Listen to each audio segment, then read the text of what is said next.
Hello बच्चों, the learning अड्डा के इस यूट्यूब चैनल पे सभी आप सबका स्वागत करती हूँ। मैं डॉक्टर लक्ष्मी शर्मा आपके लिए आज जो चैप्टर लेकर आई हूँ, जिस अध्याय का नाम है अव्यय। आपने देखा है कि अव्यय के मैंने पिछली कक्षा में आपको ये सिखाया था कि अव्यय क्या होते हैं, किनको कहते हैं और वे कैसे वाक्य में काम करते हैं। अब इनके पार्ट पढ़ेंगे और मैंने बहुत सारी चीज़ें और भी बताई थी कि ये अविकारी होते हैं, ये क्रिया विशेषण के नाम से जाने जाते हैं। तो ये सारी चीज़ें आपको मैंने बताई थी। तो अब आप यहाँ देखिए कैसे इनके पार्ट होते हैं और क्या होते हैं। ठीक है, एक बार फिर से जानकारी दे देती हूँ। अव्यय दो शब्दों से मिलके बना है। अ मतलब होता है नहीं और व्यय का मतलब होता है खर्च। अब क्योंकि हम लोग व्याकरण पढ़ रहे हैं तो यहाँ पर नहीं से कोई मतलब नहीं है। यहाँ पर खर्च जो है, यहाँ खर्च का मतलब नहीं है, यहाँ खर्च का मतलब होता है बदलाव। तो यानी जिनमें कोई बदलाव ना हो वे अव्यय कहलाते हैं। बदलाव, ठीक है, ये बात समझ में आ गई होगी। दूसरा प्रश्न आपका आता है पेपर में कि ये अविकारी होते हैं कि विकारी होते हैं। तो मैंने पहले भी बताया था ये लिंग वचन पर नहीं बदलते। ठीक है, अब बात करते हैं। ये शब्द पिछले कक्षा में मैंने आपको ये सिखाया था कि वाक्य में कहीं भी लग सकते हैं, आगे भी लग सकते हैं, बीच में भी लग सकते हैं। ये अलग अलग अपने संबंध को प्रकट करते हैं। ठीक है, अब इनके कितने भाग होते हैं आप ये देखिए।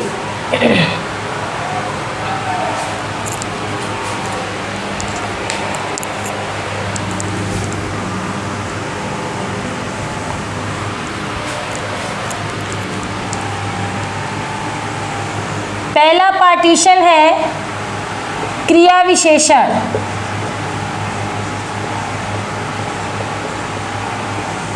जिसमें कि आपको दो पार्ट पढ़ने होंगे। एक आपका परिमाणवाचक अव्यय, दूसरा आप कह सकते हैं निपात। ये 5 प्रकार के होते हैं, ये 9 प्रकार के होते हैं। इनकी भी संख्या कई बार पूछी गई है। दूसरा पार्ट है आपका संबंधवाचक अव्यय।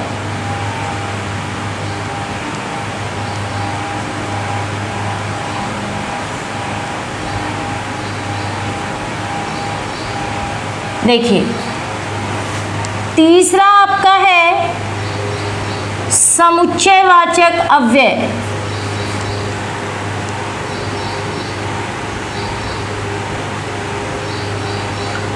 और चौथा आपका है विस्मयवाचक अव्यय।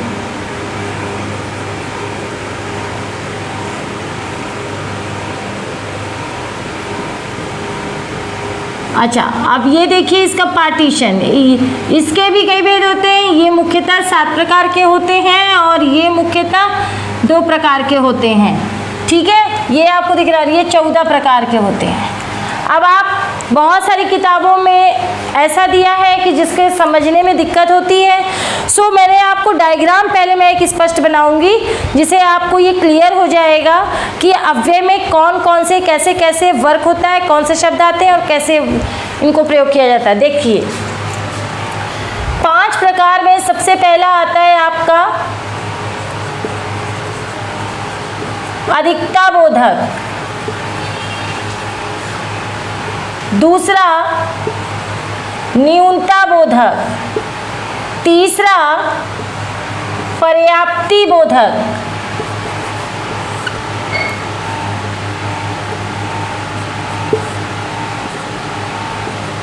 चौथा तुलना बोधक और 5वां श्रेणी बोधक।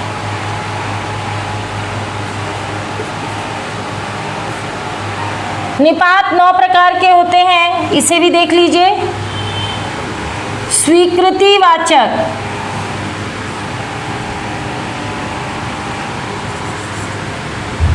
नकार बोधक, निषेध बोधक, विस्मयवाचक, तुलनावाचक,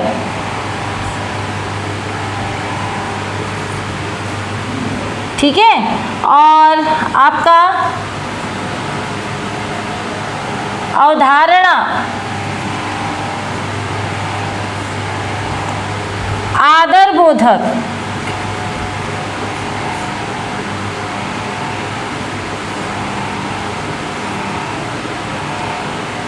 प्रश्नवाचक और आपका आता है बल प्रदायक।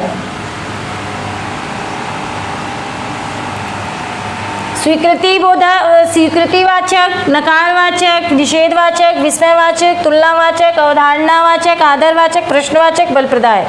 ये 14 प्रकार के होते हैं, इनको भी देख लीजिए। आपका पहला स्थानवाचक, दिशावाचक, कालवाचक, उद्देश्यवाचक,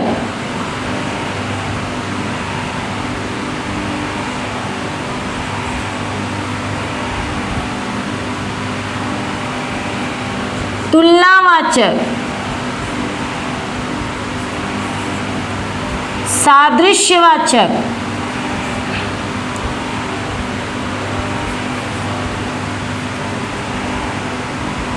कारणवाचक,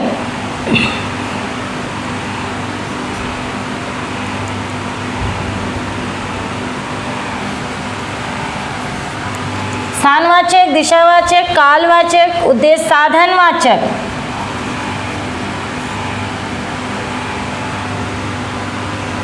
नवा आपका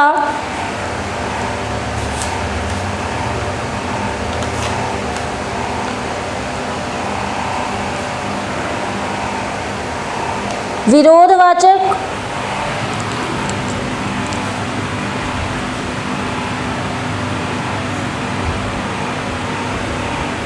10वां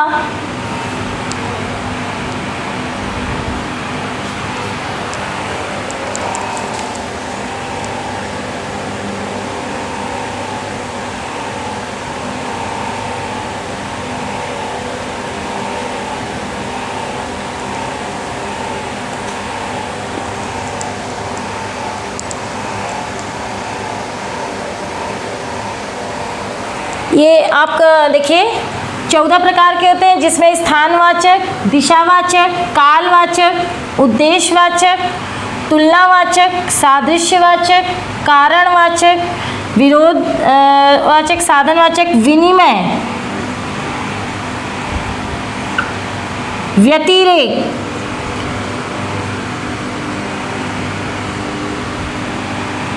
ठीक है। और 12वां आपका है विषयवाचक। 13वां मैं यहाँ लिख देती हूँ संग्रहवाचक।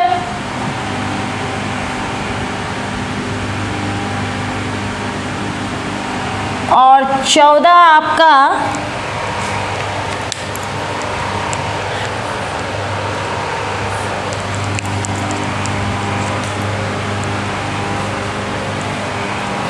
तुलना हो गया, सादृश्य, कारण, साधन, विरोध, विनिमय, व्यतिरेक, विषय और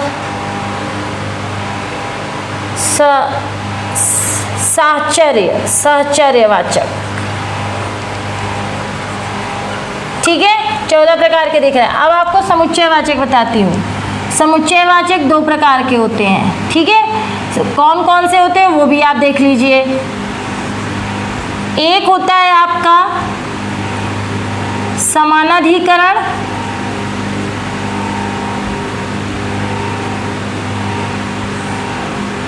और दूसरा व्यधिकरण, ठीक है। तो ये आपको, और सभी के अंदर 4-4 होते हैं पार्ट्स। तो सबसे ज़्यादा पूछे जाने वाला ये होता है, तो मैं आपको इसके पार्ट्स भी दिखा रही हूँ बना के। संयोजक, वियोजक,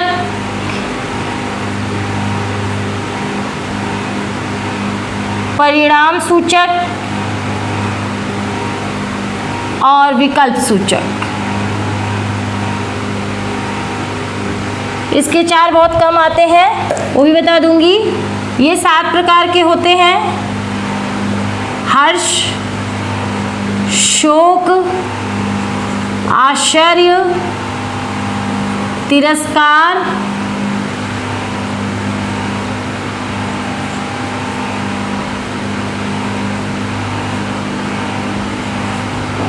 अनुमोदन,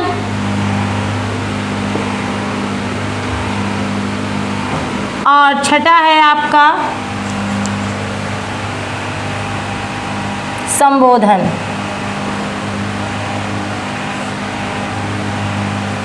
हर्ष, शोक, आश्चर्य, तिरस्कार, अनुमोदन, संबोधन, और 7वां है आपका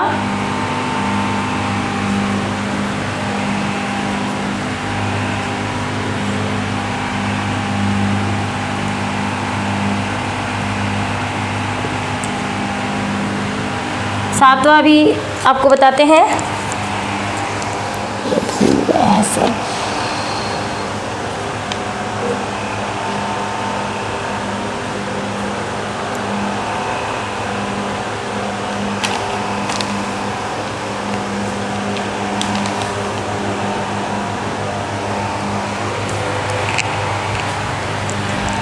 आपका ये आता है प्रश्नवाचक। ठीक है, ये डायग्राम है आपका। अब आपका ये डायग्राम ही कई रूपों में पूछा जाता है प्रश्नों के अंतर्गत। कैसे, मैं बताती हूँ, एक एक करके आपको उदाहरण दूंगी तो जिससे आपको क्लियर समझ में आएगा। जैसे समझिए, अगर मैंने लिखा राम बहुत बोलता है, ठीक है। अब आप गौर से देखिएगा, यहाँ पे किसी चीज़ की मात्रा बताई जा रही है। राम की मात्रा नहीं बताई जा रही है, क्रिया की मात्रा बताई जा रही है। ठीक है, तो क्रिया की मात्रा बताने वाला कौन सा शब्द है? बहुत। अब आपसे प्रश्न क्या करेगा? एक प्रश्न ये बन सकता है कि इसमें अव्यय कौन सा है, तो आप इस पे टिक लगा सकते हैं। जैसे 4 ऑप्शन दे दे, राम, बहुत, बोलता या सभी, इसमें से अव्यय कौन से हैं? तो जाहिर सी बात है कि राम हमारा पुल्लिंग है, क्रिया हमारे राम के अनुसार लगी, वे भी पुल्लिंग हो गया।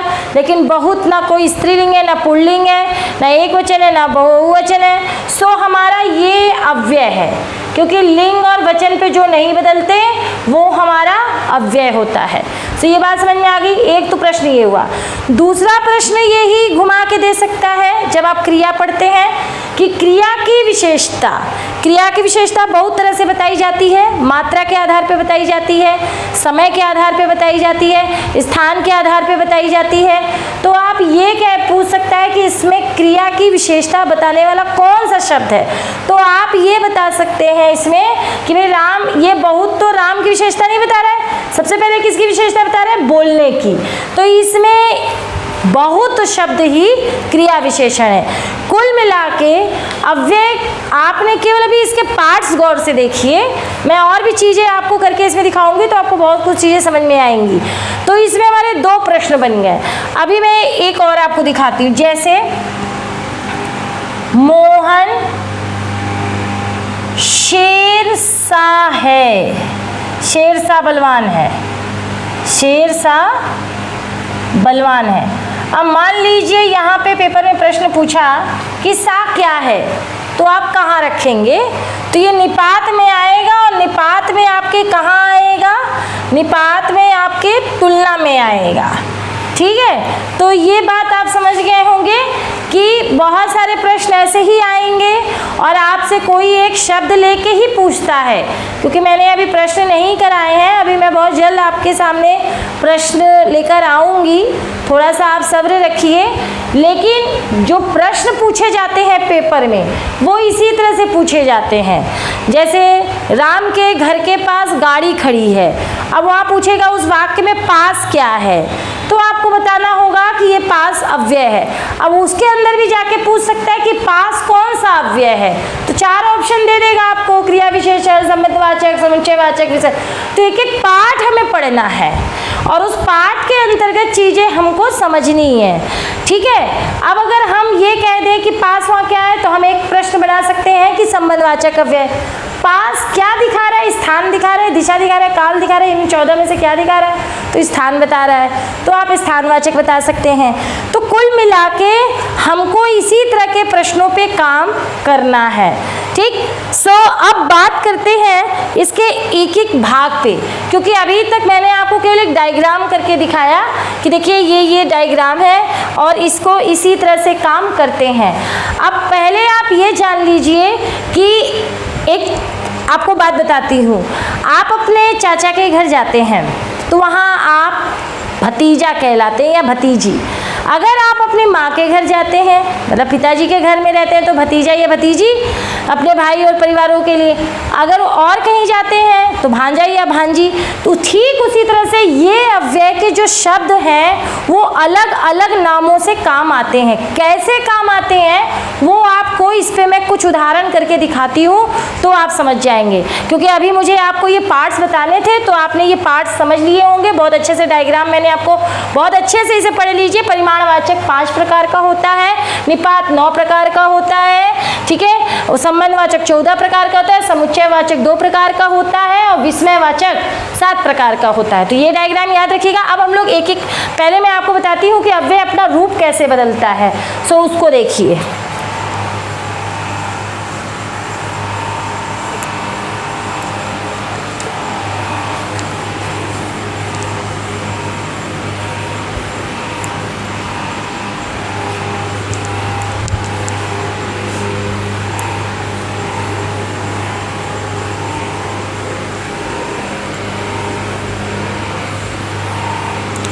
देखिए हम एक शब्द लेते हैं,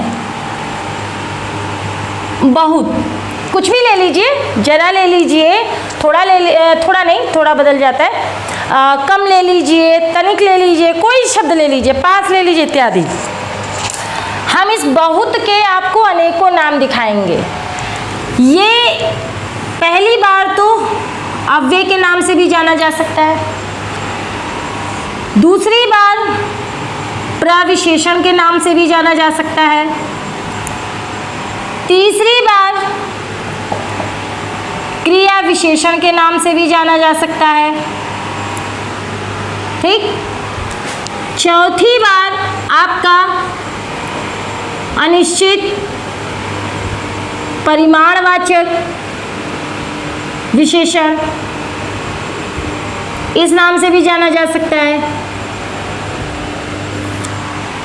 ठीक है।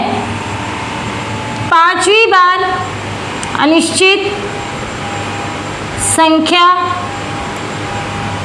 वाचक विशेषण के, संख्यावाचक विशेषण के नाम से भी जाना जा सकता है।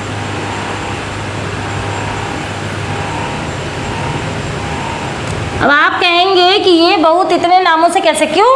जब हम एक इंसान होते हुए, मान लीजिए अगर हम ही हैं तो हम एक अध्यापिका भी हैं, एक माँ भी हैं, एक बेटी भी हैं, एक बहू भी हैं, एक कर्मचारी भी हैं। ये अलग अलग स्थानों पे जाती हूँ तो अलग अलग हमारे नाम हो जाते हैं। ठीक उसी तरह से वाक्य में ये अकेला ये कुछ काम नहीं कर सकता है। अकेला क्या बता रहा है, कोई मतलब नहीं है। लेकिन अगर ये वाक्य में किसके साथ लग रहा है, कैसे लग रहा है, अगर इस पे ध्यान देंगे तो आपको इसका जवाब मिल जाएगा। बहुत के इतने सारे नाम हो सकते हैं और वो सारे नहीं हो सकते हैं। जैसे मैंने अगर अव्यय में आपको 4 पार्ट्स बताए हैं तो ये नहीं सोचिएगा कि विस्मयवाचक भी इतने नामों से जाना जाएगा और आपका जो समुच्चयवाचक है वो इतने नामों से जाना जाएगा या संबंधवाचक, नहीं। आपका केवल जो क्रिया विशेषण वाला अव्यय है, क्रिया विशेषण वाला, ठीक है, परिमाणवाचक। क्रिया विशेषण वाला जो परिमाणवाचक अव्यय है वो इतने नामों से जाना जाएगा। और मैं आपको यहाँ पे एक एक उदाहरण देती हूँ तो आप इसको समझ जाएंगे कि हाँ ये इतने रूपों में काम कर सकता है। सो बात करते हैं, अब हम लोग इसकी दिखाते हैं आपको। सबसे पहले एक उदाहरण लेते हैं। हमने कहा राम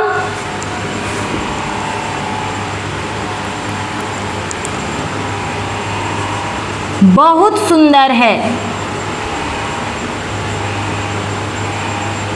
अब आप गौर से देखिएगा, इस वाक्य में पहले हम शब्दों को उसके नाम से जानते हैं। सबसे पहली बात, राम एक संज्ञा है, बहुत एक अव्यय है, सुंदर एक विशेषण है, अब बाकी ये सहायक क्रिया है, ठीक है। सो अब आप गौर से देखिए, हमने एक वाक्य दिया है राम बहुत सुंदर है। अब आप देखिए इसमें किसकी मात्रा बताई जा रही है। बहुत सारे बच्चे कहेंगे राम की थोड़ी बताई जा रही, राम के सुंदरता की मात्रा बढ़ाई जाती है, यानी कि उसकी मात्रा कौन बता रहा है, ये अव्यय। इसलिए आपने परिभाषा रटी होगी कि विशेषण की विशेषता बताने वाला शब्द प्रविशेषण कहलाता है। तो पहला नाम इसका हो गया प्रविशेषण। अब ये अव्यय नहीं है, ये क्या बन गया इस वाक्य में, प्रविशेषण। क्यों बना, क्योंकि ये अव्यय इस विशेषण की विशेषता बता रहा है। राम सुंदर तो है लेकिन बहुत सुंदर है। तो पहला नाम आप सबको समझ में आ गया होगा कि अव्यय जो है, जो आपके क्रिया विशेषण वाले अव्यय हैं, वो पहले किस तरह से काम करते, परिमाणवाचक वाले कैसे काम करते, पहला वाला प्रविशेषण के रूप में। आप कोई ले लीजिए, जैसे राम कम लंबा है, राम या कुर्सी जरा टेढ़ी है, या दूध ज़्यादा गर्म है। तो जब भी आप किसी विशेषण के आगे अगर इस अव्यय को लगा देंगे तो तुरंत वो अव्यय उस वाक्य में नहीं कहलाएगा, वो जिसकी मात्रा बताएगा वो वही प्रविशेषण के नाम से जाना जाएगा। अब आपको हम दिखाते हैं कि इसको क्रिया विशेषण के नाम से कैसे जानते हैं। राम बहुत रोता है। अब अगर आप गौर से देखिएगा तो इसमें राम की विशेषता बताई, लेकिन उसके कार्य की विशेषता बताई जा रही है। तो ये हमारा हो गया पहले क्रिया, ये हमारा हो गया अव्यय, ठीक। अब गौर से देखिए यहाँ पे कौन सा शब्द क्रिया की मात्रा बता रहा है, तो हमारा ये अव्यय जो है वो क्रिया की मात्रा बता रहा है। तो इसलिए इसका नाम हमारा हो गया क्रिया विशेषण, ठीक है। सो अब आते हैं तीसरे उदाहरण की तरफ। देखिए ये बहुत ज़रूरी है कि आप पहले इसके अस्तित्व को जान लीजिए। अगर आप ये अस्तित्व नहीं जान पाएंगे, ये चीज़ें नहीं सीख पाएंगे, तो क्या हमारे व्याकरण में बहुत सारे बहुत शब्द हैं कि एक ही बहुत है, एक ही बहुत है। तो आपको ये आइडिया होना चाहिए कि पेपर में कब क्या कैसे पूछ सकता है, घुमा सकता है, सो हमें पता होना चाहिए। मैं तीसरा उदाहरण आपको दिखाती हूँ। जैसे दाल में बहुत नमक है। अब गौर से देखिए, हमारा ये संज्ञा है, ये अव्यय है, ये भी संज्ञा है, ठीक है। तो हमने दो संज्ञा यहाँ पे ली है, लेकिन दो संज्ञा में एक की मात्रा अव्यय बता रहा है, और वो किसकी मात्रा बता रहा है, दाल की कि नमक की, तो नमक की। और नमक हम क्या करते हैं, तौलते हैं, ठीक है। परिमाण के लिए मतलब यूज़ होता है, प्रयोग होता है। तो परिमाण के लिए जब हम प्रयोग करते हैं तो इसको हम फिर अव्यय नहीं कहेंगे इस वाक्य के आधार पे। वाक्य के आधार पे इसका नाम हो जाएगा अनिश्चित परिमाणवाचक।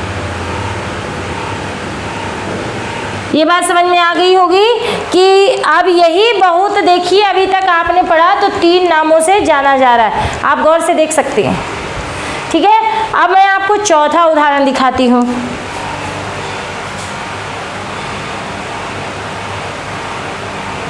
शादी में बहुत लोग आए हैं।